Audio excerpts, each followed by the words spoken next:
soirée à vous, Nadine. Bonne soirée à vous, Serge Alain. Rendez-vous la semaine prochaine. Effectivement, et bon week-end à vous. Voilà, bon week-end à vous, Nadine. Toujours en compagnie de nos invités. El Hadj Amatoukour Ganti avec nous, Sissé Bamanga, et Amadou Oumara et l'imam Aboubakar Issa. Imam Aboubakar Issa, vous avez vu ces images? Insoutenables, on va le dire. Oui. Insoutenables. Une fois de plus, des morts, comme je l'ai dit, sur l'axe Douala-Yaoundé. Nous demandons à ce que le Seigneur soit miséricordieux avec eux. Et nous appelons aussi à plus de vigilance, à ce que nos chauffeurs puissent, n'est-ce pas, rouler tout doucement comme il le faut. Parce que sinon, c'est vraiment déplorable. Et c'est vraiment affreux les images que nous avons vues. Amadou Oumara. Monsieur Jalin-Otou, je présente d'abord mes condoléances aux familles des victimes. Nous sommes très touchés avec les images que nous venons de voir. Et je pense qu'on va accentuer la sensibilisation des chauffeurs en tenant compte de l'état de la route. Voyez-vous, c'est l'excès de vitesse qui est la cause principale de cet accident. Et il y a un chanteur qui avait dit la route ne tue pas, c'est nous qui tuons. Soyons prudents et vigilants en voyageant et prenons toutes les précautions nécessaires quand on prend la route. Si c'est l'état de la route, l'homme, les causes qui reviennent souvent. Et ici, on parle d'excès de vitesse. Écoutez, monsieur Serge Alain Otou, avant d'accuser les Camerounais, que je ne dédouane pas d'ailleurs, vous savez qu'il peut y avoir quelques Camerounais qui prennent de l'alcool ou alors qui se plaignent pour Schumacher ou alors pour des super-héros. Je pense qu'en face aussi, nous continuons à dénoncer, nous continuons à attirer l'attention de l'État de notre pays, que rien n'est fait en face, parce qu'aujourd'hui sur les tronçons, dans nos routes au Cameroun, on ne parle même plus de nid de poule, on parle de pieds d'éléphant, et ça continue. Et je peux vous dire une fois de plus que les routes sont très minces. Je peux vous dire que dans la nuit, il n'y a même pas de lumière, et vous avez des camions qui sont lâchés à ces heures-là, c'est chacun qui met le phare qui le plaît. Mais monsieur Serge Alain Otou, la dernière fois je suis allé à Bafia, je peux vous dire que dans la nuit, je peux vous dire que c'est le Seigneur qui allait avec moi et qui est revenu, parce que je ne savais pas comment je roulais. Dès que vous roulez là, il y a un camion, c'est chacun qui met la lumière qu'il veut, rien n'est réglementé, et puis l'état de mon pays s'en fout presque pas mal. Bon, moi je pense que c'est le moment. 19 morts. On était avec touristique, sans publicité, après de 20 morts aussi. 15, voilà, 15 morts et tout ça. Si on prend depuis le début de cette année, on est peut-être à près de 100 morts.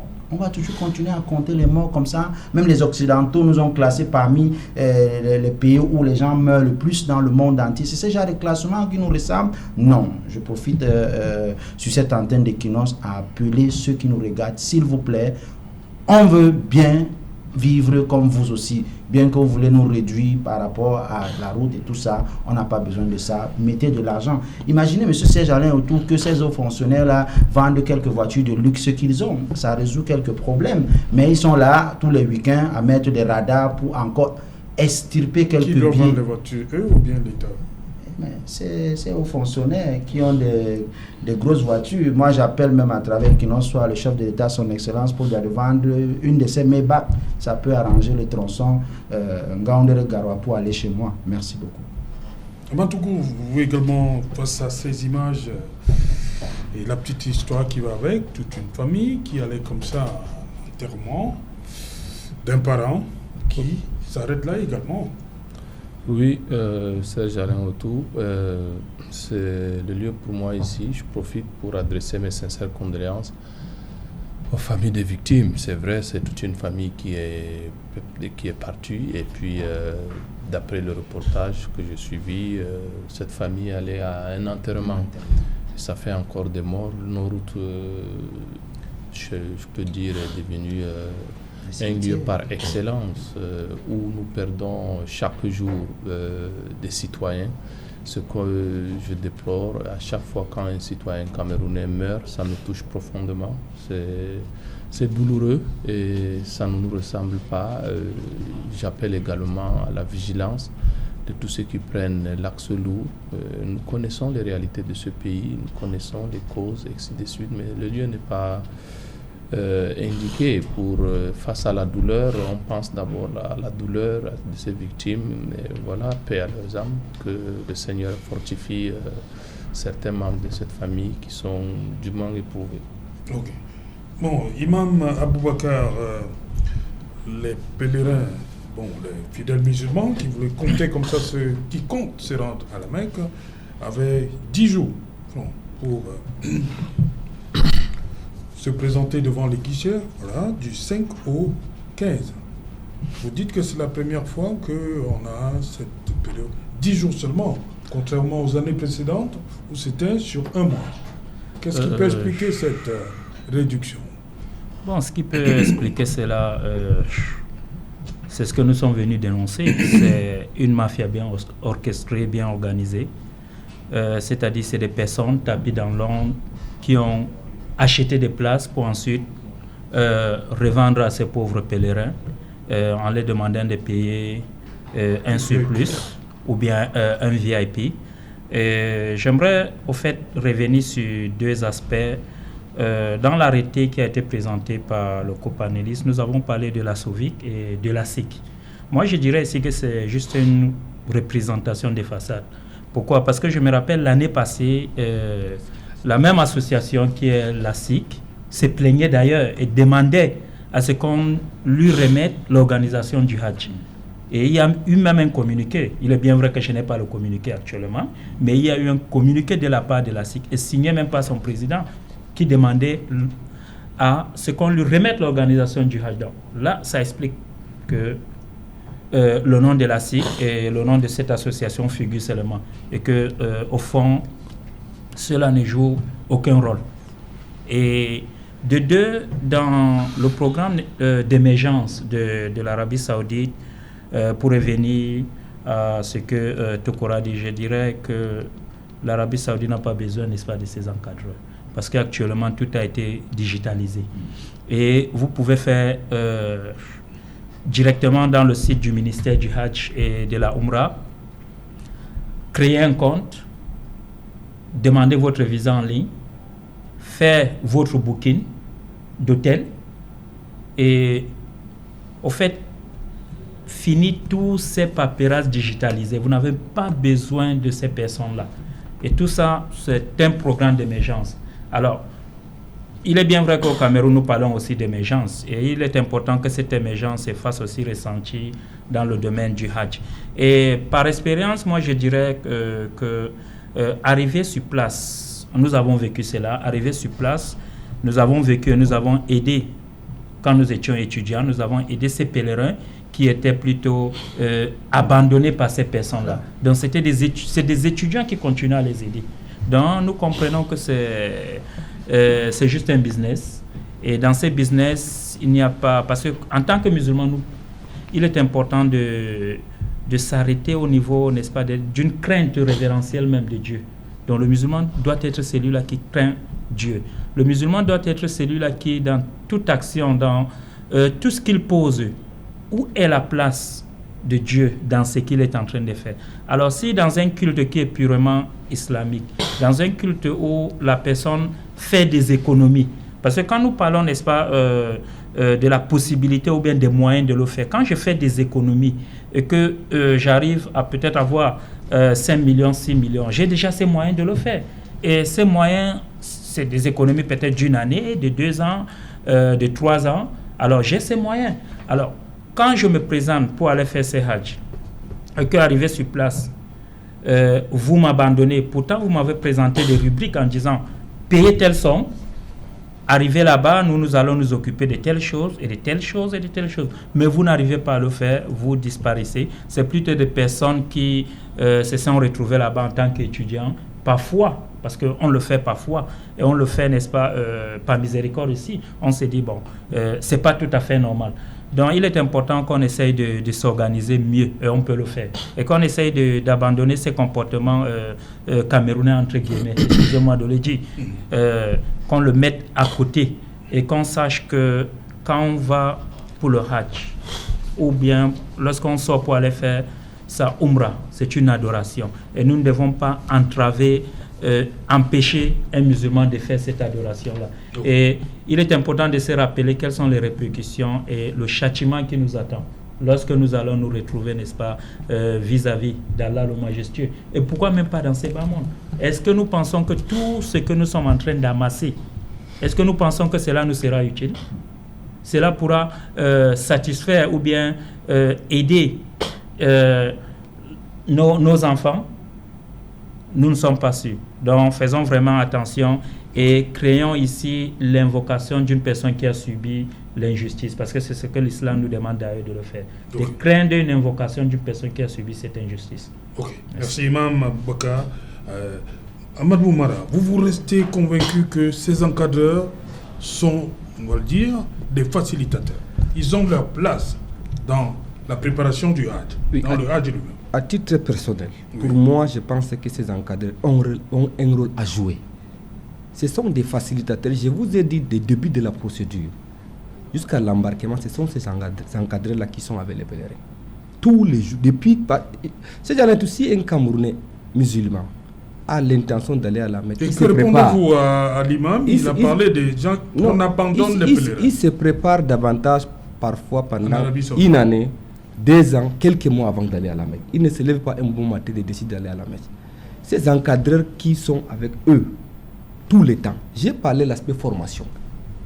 Vous savez, à la Mecque, il y a des rituels qu'on fait là-bas, que les musulmans ne font pas de façon régulière ici. On doit les former d'abord avant d'aller là-bas. Ce n'est pas un travail très difficile. Je parle sous le contrôle de Mohamed Toukour. Il y était. Et même l'imam, ils savent. S'ils n'ont pas cette formation, ils ont des difficultés à s'en sortir là-bas. Et comme il a dit, il y a les encadreurs qui abandonnent les pèlerins là-bas. C'est anormal. Nous sommes là pour dénoncer ces encadreurs qui ne font pas leur travail. Et je pense que c'est un rapport circonstancié doit être dressé chaque fois de retour de la Mecque pour prendre des dispositions et améliorer les actes précédents. C'est ça l'objectif de ces débats que nous faisons. Mais c'est ce qu'elle a déjà dit, qu'il y a... il y a 2 rencontres. Une pour faire le bilan, mais à chaque... le rapport. Oui, et dès qu'il rentre... Est-ce que c'est ce qui est toujours fait? Dès qu'il rentre de la Mecque, là-bas même d'abord, il y a le consul de Jeddah qui est là-bas, qui se rassure de l'effectivité des déroulements des Hajj. Il y a même l'ambassadeur, il y a Tidjane qui est sur le terrain. Il y a même les membres de la commission qui sont sur le terrain, qui travaillent pour s'assurer que les Camerounais ne souffrent pas à la Mecque. C'est ça l'objectif de la commission. Maintenant, revenons à la subvention du chef de l'État. Je pense que le chef de l'État est libre d'octroyer un don aux Camerounais. Et nous avons accepté ce don avec beaucoup de satisfaction. Et les 1 milliard de chefs de l'État ont été répartis de manière équitable entre les 3161 pèlerins qui vont voyager. Je vous rassure que je pense qu'après ces dons du chef de l'État, les imams se sont réunis à la mosquée pour élever les prières à l'endroit du chef de l'État par rapport à son geste humanitaire. Les imams se sont réunis parce qu'on les a demandés. Bon, je ne sais pas qui les a demandés. Ce sont des personnalités. Bon, je ne sais pas si on les a demandés ou c'est de leur volonté. C'est que j'estime parce qu'on les a demandés d'y être. Je ne sais pas, imam là, je ne sais pas si quelqu'un les a demandés ou pas. On a vu, à mon vision, ils ont exprimé leur satisfaction en faveur de ces dons. Pour le moment, c'est un problème organisationnel entre les musulmans eux-mêmes. Avant la création de la commission, il a parlé, il y a certaines associations qui souhaitent récupérer l'organisation des Hajj. Avant la création par le décret de 2003, là, ce sont les musulmans là, qui organisaient ces Hajj. Mais ils sont incapables de s'organiser, c'est pour ça que l'État a décidé de créer la commission.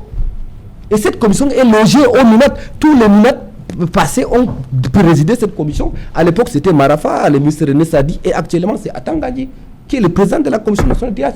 Le problème, c'est nous-mêmes. Ce n'est même pas les Minad ou les autres. Organisons-nous, faisons du bon travail pour que tout se passe dans de très bonnes conditions.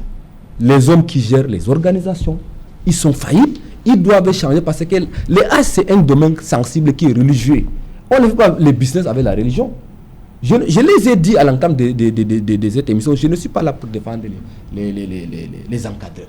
Je ne suis pas encadré, mais j'estime que ces encadreurs ont un rôle à jouer pendant toute la procédure du début jusqu'à la fin du pèlerinage. Il y a les gens qui s'égarent. Ils ont parlé de moderniser. Vous pensez que les mamans qui n'ont pas fait l'école, là, ils font comment pour manipuler les téléphones Android? Et la plus grande partie des pèlerins qui partent à la Mecque, surtout dans la partie septentrionale, n'ont pas beaucoup fréquenté. Que ce soit en arabe, que ce soit en français, que ce soit en anglais. Vous pensez que s'ils ne sont pas assistés, ils peuvent s'en sortir en Arabie Saoudite là? On va les laisser divaguer comme ça? Je pense que ce n'est pas possible. Pour le moment, ces encadreurs ont des failles. C'est ce que nous dénonçons. Ils peuvent améliorer les failles. Mais parle de l'abandon de la part de certains. Voilà, ça arrive. Comme il dit, ça arrive. Et ce sont les étudiants camerounais qui sont en Arabie Saoudite qui s'occupent de ces pèlerins-là. Et quand ils arrivent, c'est comme un étranger qui arrive quelque part dans un pays que tu ne connais pas. Ni la langue de ce pays, ni comment ça fonctionne. Tu as besoin d'une personne qui t'accompagne pour faire tes besoins. Ok. Voilà, d'abord, on va terminer avec là, voilà, ce phénomène. On dit 2 918 268 francs CFA pour Hajj 2023. Et vous dites qu'à la fin, on se retrouve en train de dépenser plus. Oui, Monsieur Serge Alain Autou, permettez-moi de remercier d'abord les télévisions comme Equinox parce que notre fluide de dénonciation est en train de payer. À l'heure où je vous parle, il y a déjà des encadreurs qui tremblent comme ça, qui commencent déjà à dire aux personnes qu'il y a enfin des places classiques, entre guillemets. Donc, vous voyez que le fait qu'il y a des personnes comme M. Toukou, comme Oumara, comme Imam et d'autres que je vous ai dit qui n'ont pas la chance d'être au premier plan, comme nous dénoncent cette mafia, ils ont déjà peur. Et je peux vous dire que vous savez très bien la force d'Equinox.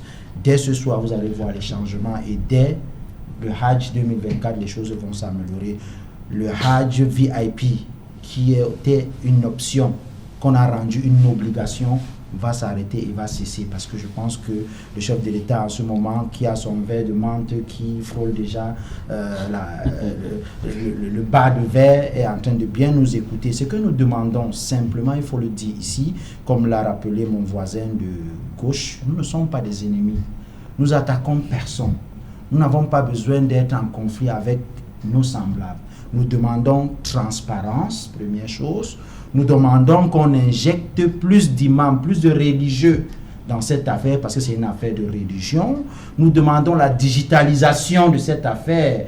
Voyez-vous, e-visa, passeport, certificat médical a démontré que le Cameroun est aussi prêt à se digitaliser. D'autant plus que j'ai des jeunes musulmans qui font dans la digitalisation, qui font dans des choses d'application et tout, qui sont prêts à offrir des applications qui vont dans ce sens.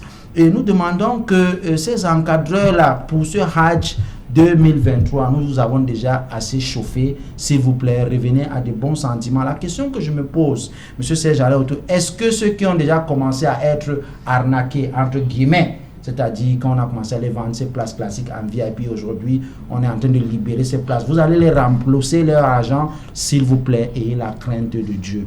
Appelez ceux-là, remboursez-leur leurs 300 000, leurs 400 000, leurs 500 000 que vous avez pris. Car au nom de la religion, on ne mange pas l'argent. Et Imam l'a dit tout à l'heure, Imam l'a rappelé, moi je suis un politique. Si vous mangez la chose d'autrui, vous allez payer à compter de ce bas monde. Et je suis en disant que M. Serge Alain Autou, je vous jure, tous ceux qui vont à la Mecque et qui souffrent, ils ne quittent pas la terre sainte sans maudire les encadreurs qui les ont mis dans ces conditions-là. Voilà pourquoi nous tous nous connaissons comment... Non, je vous dis, c'est les très saines. Je vous dis, donc évitons cela. Donc évitons cela. Pour éviter cela, M. Serge Alain Autou, pour éviter cela, c'est que ces encadreurs-là reviennent à de bons sentiments, que quand le chef de l'État, son excellence, Paul Biya, met de l'argent pour les autres, que cet argent-là arrive aux pauvres. C'est ce que nous demandons. Voilà, Eladj, le mot de la fin. Oui, M. Serge Alain Autou, juste pour renchérir également les téléspectateurs qui nous suivent, si vous voulez comprendre les contours de la mafia dans ce pays, appropriez-vous du livre de l'ancien gouverneur de la région de l'Adamawa, Abakar Ahmad, intitulé L'envers du décor. Oui, tout est dans ce livre. Je ne fais pas de publicité, mais je donne donc cette information à qui veut l'utiliser. Maintenant, je vais parler d'une manière brossée de ce qui se passe et essayer d'apporter quelques esquisses de solutions. Le temps nous tient à la gorge. Les pèlerins camerounais qui partent à la Mecque, j'y étais l'année dernière. Cette année, j'y étais. Ces pèlerins sont abandonnés. Car M. Oumar a dit que ces encadreurs font du boulot. Mais le texte, je peux même sortir du texte. On dit dans chaque région, par région, province, il doit avoir des unités qui doivent, c'est-à-dire enseigner aux futurs pèlerins de ce qu'ils doivent aller faire. Ça n'existe pas. Je dis bien ça n'existe pas. Ça c'est de un. De deux, le logement où on part prendre pour les pèlerins camerounais, c'est à Benzim, c'est à Ramanchour. C'est à 3 km de la mosquée. Vous avez des personnes âgées qui doivent parcourir une distance de 3 km. On leur dit qu'il y a des bus qui vont leur transporter. Mais ces bus n'arrivent même pas à l'heure. L'avantage d'aller à la Mecque, c'est quoi? C'est de faire les 5 prières quotidiennes à la mosquée. Maintenant, on les abandonne au niveau de la mosquée de Ben Laden. N'en parlons même pas de la nutrition. N'en parlons même pas de l'aspect sanitaire. Vous voyez, l'année dernière, j'y étais, dans la délégation officielle du Cameroun. Quand vous arrivez à Mina, il y a des tentes. C'est une ville de tentes. Maintenant, vous avez des officiels camerounais qui sont logés dans ces tentes. Les tentes là sont climatisées, c'est-à-dire à cause des conditions climatiques. Il fait excessivement chaud. Vous avez des journalistes de la CRTV, les mêmes d'ailleurs, qui partent chaque année. Non, je vous en prie. Je ne sais pas. Vous avez les docteurs. Il y a deux. Je sais. Il y a deux. Le fond, nous, on ne fait pas ça. Je suis d'accord. Je m'excuse. Vous avez 2 médecins. Pour combien de pèlerins? Dans mon groupe. Alors qu'on soigne gratuitement en Arabie Saoudite. Je vous le dis. Moi, j'ai été victime d'un cas. J'étais avec un des pèlerins, un frère, qui était tombé malade. Le docteur, pour joindre le docteur, d'abord, quittant de là où il est pour venir nous rejoindre, c'est toute une procédure. C'est-à-dire la lourdeur administrative qui existe au Cameroun, on a déporté ça aux États-Unis, pas aux États-Unis, on a déporté ça en Arabie Saoudite. Ça cause un problème. Moi, je passe rapidement aux esquisses de solutions. Il y a tellement de choses à redire, mais moi, je ne vais pas m'attarder là-dessus. Je passe aux esquisses de solutions. Les pèlerins qui veulent voyager cette année. Une seule. Oui. Ceux qui veulent voyager, malgré tout ce qui se passe autour du Hajj, ne saisissons pas encore le chef de l'État. Lui, il intervient en dernier ressort. Allons-y, il y a un chef de gouvernement dans ce pays. Mobilisons-nous lundi, soit à la mosquée centrale de la briqueterie, soit au Carrefour Warda. N'utilisons pas de pancartes, n'utilisons rien. Et les pèlerins qui sont... Je n'appelle personne pour inciter à la violence. Non. Dirigeons-nous vers ceux qui peuvent nous donner des solutions. Oui. La solution existe dans ce pays. Les frustrations, nous les connaissons, nous les traversons chaque jour. Et si des gens estiment que même avec la religion, ils vont continuer à bafouer des droits et des honneurs de toute une communauté, là, nous ne serons jamais d'accord. Raison pour laquelle je dis également, une fois de plus, tous ces pèlerins qui veulent voyager, ils doivent prendre des dispositions, retourner vers ceux à qui ils ont remis de l'argent. Merci Amadou Oumara, merci à vous Imam Baka, merci à vous Cissé. Je vous remercie. Merci à vous Eladj également. Merci pour toutes ces explications. Merci. Madame, Monsieur, nous sommes arrivés au terme de ce numéro Equinox. On se retrouve lundi à partir de 19h. Bonsoir. Yaoundé.